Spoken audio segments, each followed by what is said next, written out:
On behalf of Tenable, Waterfall, and Carahsoft, we would like to welcome you to today's podcast, focused around smart cities, IoT security, where David Graham, Chief Innovation Officer at Carlsbad, California, Mike Cannon, Chief Technology Officer in Stafford County, Virginia, Mike Furstenberg, Director of Industrial Security at Waterfall Security Solutions, Michael Rothschild, Senior Director of OT Solutions at Tenable, and Nikhil Gupta, Core Cyber Sales Engineer Team Lead at Carahsoft, will discuss securing your devices as IoT becomes a foundational component of smart cities moving forward. Welcome, everyone. Thank you. We definitely have a good session. We have a lot of experts. I'm the Cara expert, I guess, resident in-house. But the ones that we're having on the call today, I'm about to introduce them. All of our panelists, they're the real experts here. I'm very, honored to be here and kind of moderating a session between them. We're going to kind of get good perspectives from both sides. We're going to get we have a couple of people from Tenable and Waterfall Security Solutions, our sponsors for the event.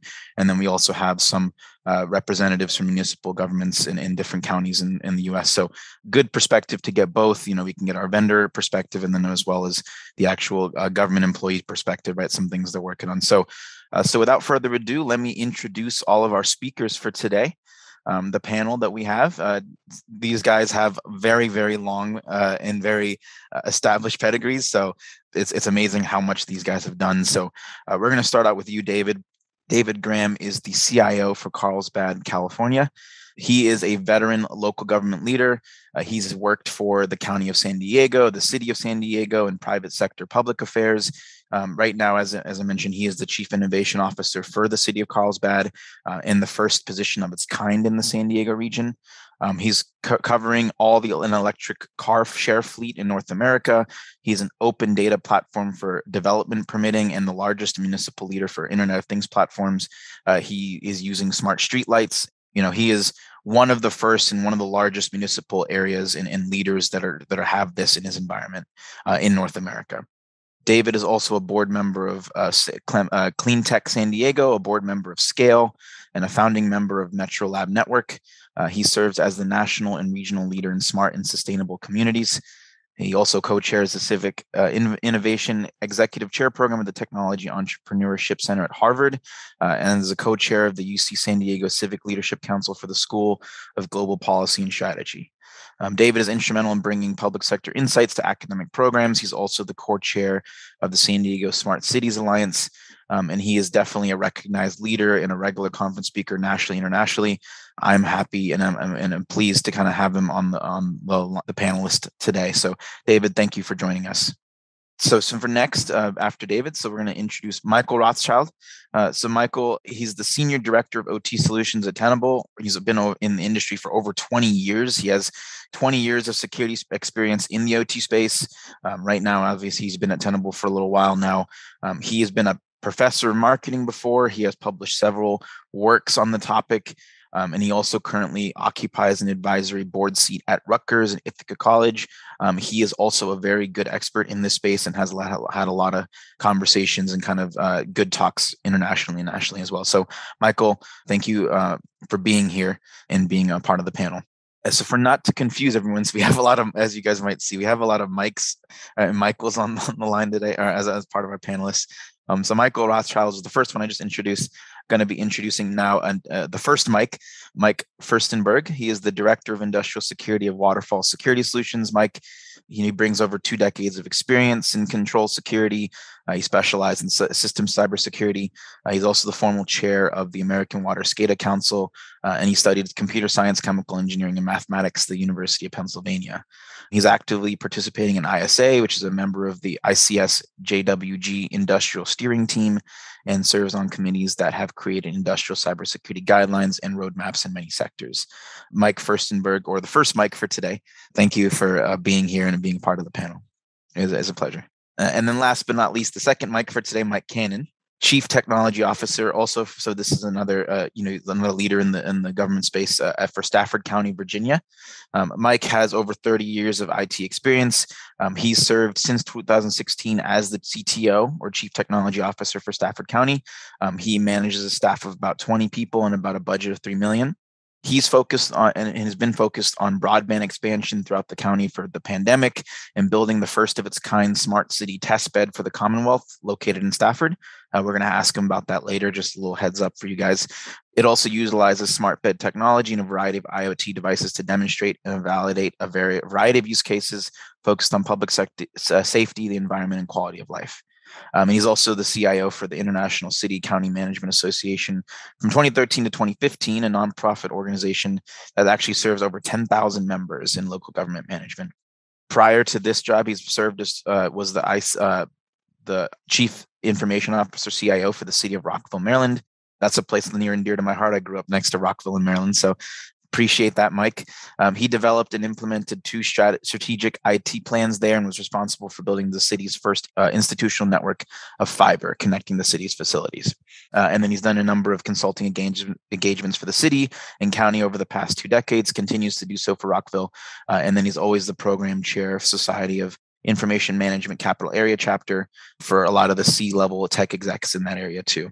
And then he holds a bachelor's degree in economics from Birmingham Young University and a master's degree in business administration from the University of Maryland Smith School of Business.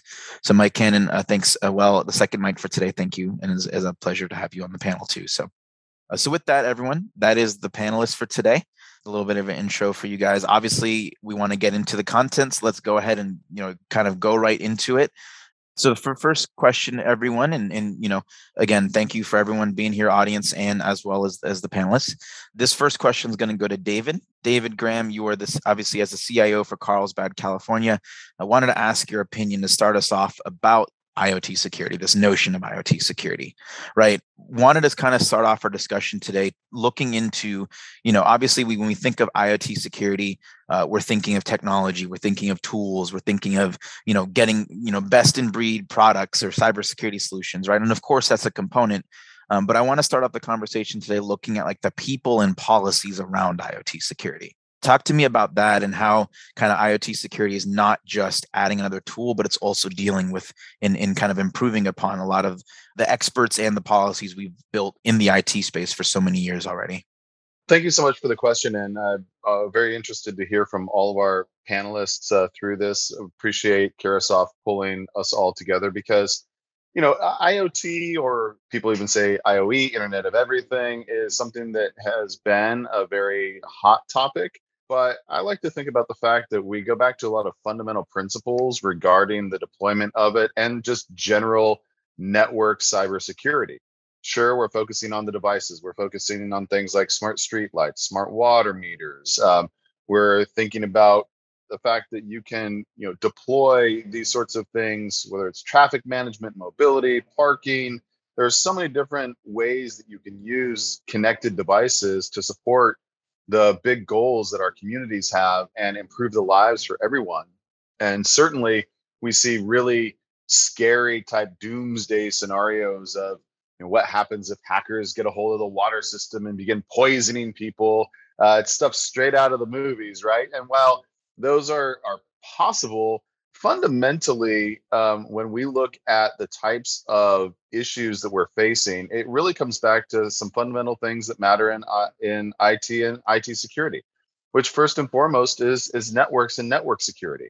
I think that while you may be concerned about the devices on the edge and making sure that they're secure, we have much greater vulnerabilities in our connectivity and in our networks, oftentimes too many networks, not upgraded, applications that aren't patched, and more importantly, people that aren't patched.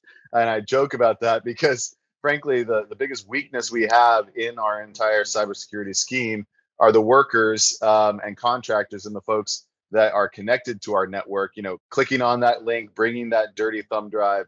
Those are the sorts of vulnerabilities that I think, not before focusing on the IoT security, but as much effort and resources need to be put into your overall approach to security for all of your systems. And IoT is just another part of that. You can have the most secure devices, and if the rest of the network and the people operating it and the people using it are not appropriately trained, are not updated, and don't know their role in the scenario, then the most secure devices in the world aren't going to save you from something disastrous. Because we still see, even though those doomsday scenarios of someone taking over your traffic signals and causing accidents are interesting to ruminate about. The most likely scenario is going to be a normal ransomware attack, locking up your ability to access data, your ability to operate certain things, because ultimately the vast majority of the folks that are intending to do nefarious things with your network just want to get paid. And however that can happen is what they're going to focus on. So people, policy, programs, and overall cyber health, cyber security, cyber hygiene should be your first focus. And I will tell you that when it comes to the devices themselves, partnering not just on the acquisition of the devices, but the ongoing operations, the security associated with them, and really partnering with those vendors on the outcomes is going to be your best way of ensuring that the needs of the public are met, that what the community cares about is being met, and that you can have the best cyber posture possible when deploying these exciting new opportunities, devices, and ability really to improve the lives of the people that we serve.